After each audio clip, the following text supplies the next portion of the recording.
sort of idea to get you started to thinking about the time. The time is important because we record that for each one of you.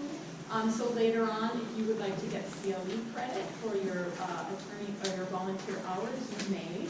For every 6 hours of volunteering, you can get 1 credit, and you can get up to 6 credits per reporting period. So it's just something that we always track with our volunteers.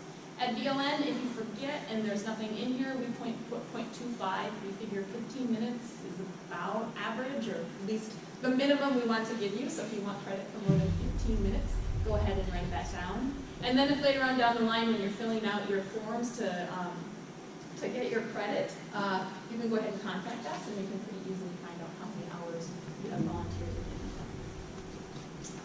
in. Back up here, so a brief description of the legal problem.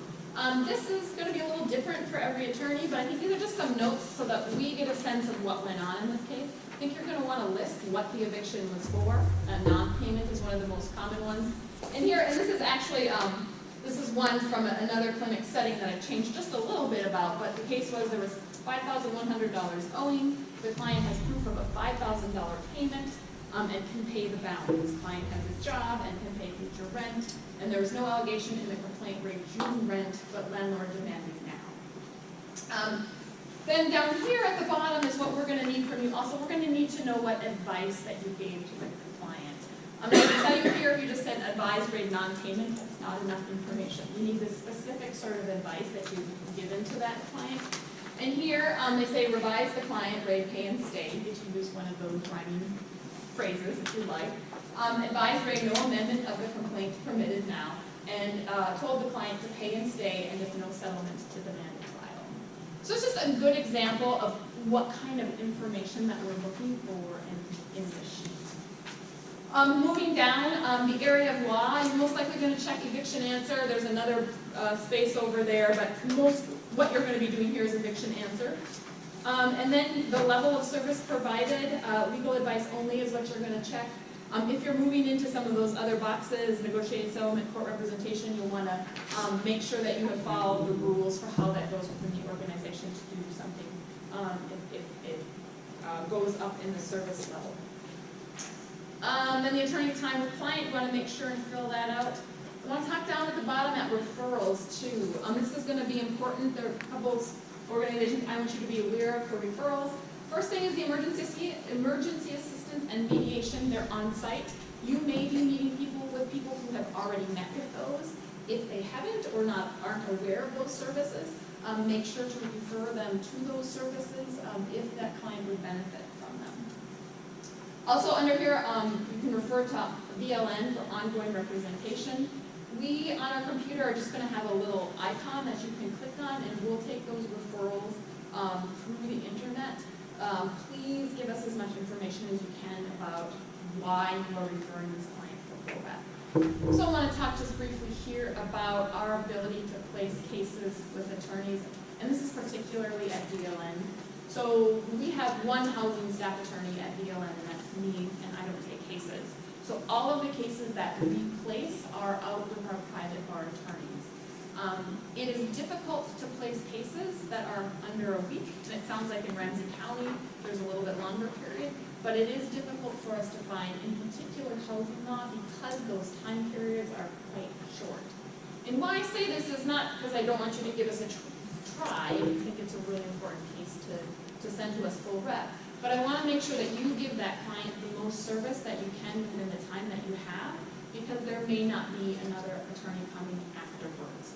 And if you do say something about full rep, make sure you say, I will try. I'm going to refer, and don't make any promises about whether or not an attorney will come for you. And I'm the biggest bleeding heart of them all, or I am a big bleeding heart, and I want to be able to serve people and provide them the highest level of service I can, but I also know that making promises that can't be followed up with people is also very difficult. So we need to be very careful about any further promises of full representation. SMRLS has, and I think SMRLS for full representation, you want people to go through the clinic assistant. There's also a number on here that you could give a client if for some reason someone wanted to follow up on SMRLS on other issues also. What are examples of cases where you think we should refer to full representation? I think really good repair and habitability cases. I think if you have issues of limited ability on the client, if there's some significant barriers on the client representing themselves, I think that's another good issue. I think if there is, go ahead. Oh, I just wanted to mention, if there's a housing subsidy involved, those cases should all come to us. So if someone has a Section 8 voucher and they have one of these cases, if they lose, they're gonna lose their Section 8 voucher. If someone's in public housing and they have one of these cases, they're gonna lose their housing subsidies. So the stakes are really high in those cases. So if there is a subsidy, I would encourage you to coach someone to ask for a continuance and then just tell them to walk down to our office or tell them to see Carol and she can do an intake for us. Because those are our cases that we're gonna rep on. And if, usually we get all those people, they call us, but if we don't, then those are cases that you should absolutely send back. I'm somewhat confused as to the hat we are wearing. I assume everyone in the room is an attorney. Are we mandatory reporters in this situation? Do we have confidentiality ethics that we have to follow? I mean, what if we're not in court with someone, but we're counseling them, and we hear domestic abuse or child abuse, and I can't pay my rent because, are we mandatory reporters? I'm confused. Well, with regard to confidentiality, that's a really good question. We have a disclaimer at the bottom of the sheet on the front, and that does say that the attorney-client privilege does apply and everything will be held confidential. So yes, this is an attorney-client meeting. Within that attorney-client meeting, there is no mandatory reporting responsibility. There is none at this clinic. Okay, good. That's my question. But there's malpractice insurance? And yes, the malpractice insurance is provided through the organization that you will be volunteering with.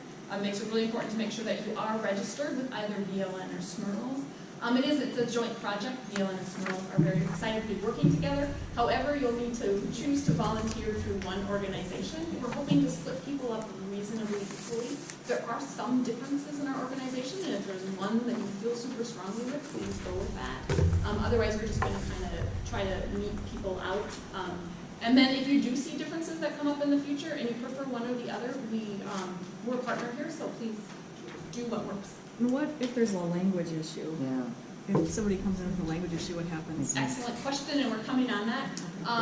But I can answer it right now. In Ramsey County, there should be a court interpreter that's available for the person. In the summons, they've been given the opportunity to request a court interpreter.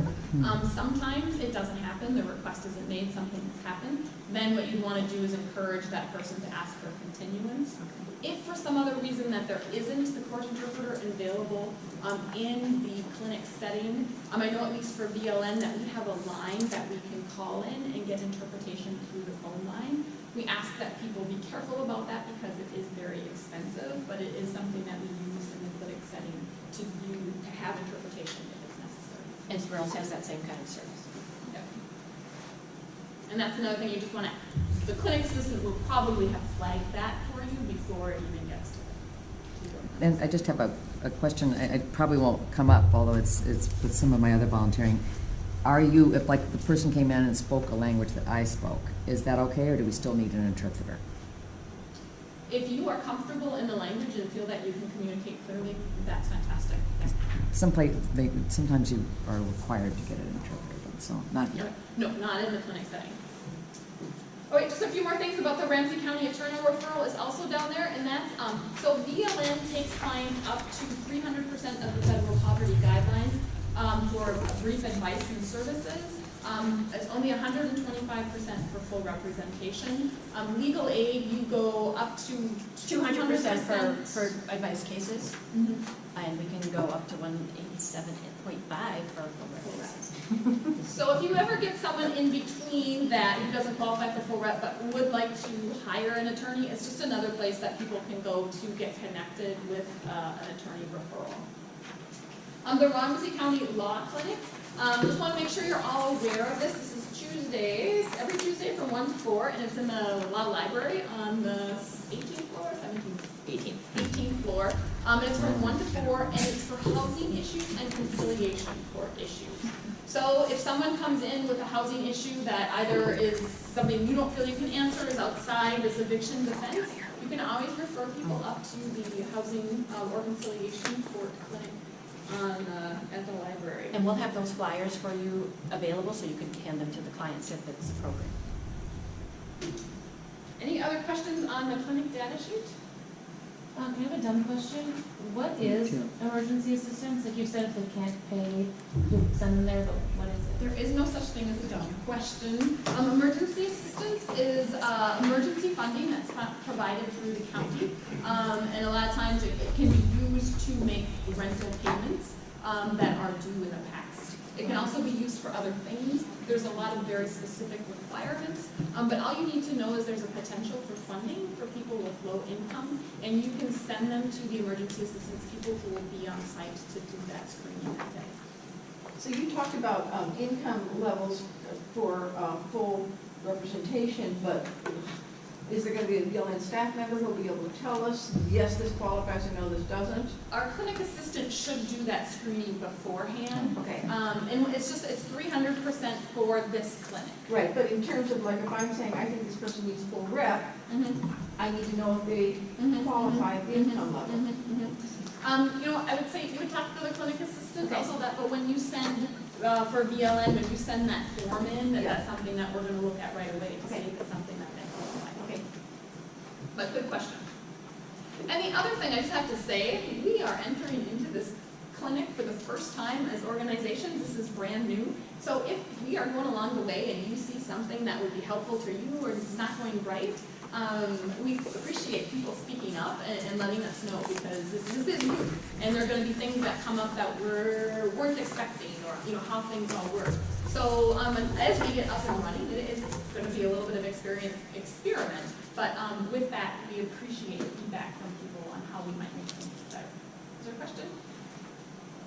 Me, of course. There was a settlement sheet that I think it was Larry who showed us, or maybe one of you guys did. Is that something we're going to help with, or do we refer all settlements to the mediation people? That I'm a little confused about that. If the settlement, you will probably be, and help me understand, folks think differently, but you will probably be advising people prior to the settlement agreement, before they've gone into negotiations with the landlord. So I don't expect it's something that you'll see a lot, but if someone comes in and says, I need help writing the settlement agreement, and if it's something that you are comfortable doing, you certainly may help write out that settlement agreement. So would they come to us, and then is the court going to ask them to do settlement before they go in to the appearance? My hope in the primary way that we're going to see clients is before they've gone into any negotiation, they've checked in with the courtroom, the court has said, go talk with the attorneys, and we will be giving them the advice about how to fill out the settlement agreement. I think in that, if you want to, we can make maybe copies of the settlement agreement available in the clinic, so we can sort of walk people through what the different boxes mean, and why it's important to go for that eviction expungement. That's something that we can work, and maybe as a clinic we determine that your draft language on the settlement agreement that we send people in advance is something we want to try and see what happens. But I think primarily we're going to see people come through beforehand, before they've gone into the settlement. In regards to expungements, is this just for rent or eviction disputes, or will clients be coming in asking for assistance with expungements? This is eviction defense only. People are coming in because they are in the eviction setting. Eviction expungement is a different motion if it comes outside of the settlement agreement. And for those folks right now, we'll be referring them to the Tuesday afternoon conciliation housing clinic. But couldn't we advise the client, you should go in, you're going to make a motion for dismissal on this grounds, and also make a motion for expungement at the same time? Yes. Would that be part of our advice? Yes, sorry, Okay. and I may have been confusing. If someone is asking just for an eviction expungement, but we're not expecting people to walk in with just that. And I apologize, my answer may have been confusing, but you were correct. Real quickly, I got 2 minutes left. I just want to talk about the clinic setting. One thing I just want to say here is, how many people have done clinics before? By a raise of hand. you clinic folks. One thing I found in my experience with clinics is that clinics, I guess we're done. Oh, wow. 3 o'clock. 3 o'clock. Lights are But real quick, I just wanted to talk about clinic work, and I think clinic work tends to be about 50% of hard skills, knowledge of the law, and 50% soft skills. Talking with your client, communicating, providing advice, and listening. So the development of those soft skills is a very important part of what you're going to do in your work. In the 2 minutes that I have left, I just want to give a few tips on soft skills. And the first one is when the people come in, you want to be very upfront with the fact that you have about 20 minutes to spend with them and set that expectation right from the beginning. You'd like to be there longer, but there's a long list of people out there, or a long line of people, so you have about 20 minutes to spend with that person. I think the second thing you're going to want to do is you're going to want to make sure and listen to that client's story for as much as you can. A lot of times the advice that we need to give clients about a case may not be the advice that they want to hear. I am frequently surprised at how frequently, or how when people come back, when we've had to give them advice, not what they wanted to, but just the feeling of being heard and having someone listen to them really means a lot to people. So don't underestimate what you're doing for clients just by listening to them. Also, practice how you're going to interrupt the story, because there are times when you're going to need to interrupt the story. One thing that I found that would be helpful is validating the story. I understand your story, I hear what you're saying, but in my legal mind, I need to know these 3 things. So the law finds these things important, so I'm going to ask you those. So sort of explain why you're narrowing down the story into just these 3 things. Another thing at the end is write clear step-by-step instructions for the next step. To the extent that you can write things down for people is really helpful. Now just think about the last time that you were at the doctor and you'd been sick for a while and you were kind of stressed and the doctor told you to take this medication at this time and go to this place and get it, and you walked out of there and you thought, oh my gosh, do I even remember? Or you've gotten that list. I think that's a good reminder of what it is for people like walking out of the clinic afterwards. And we're not seeing people at their best. People are going to be stressed.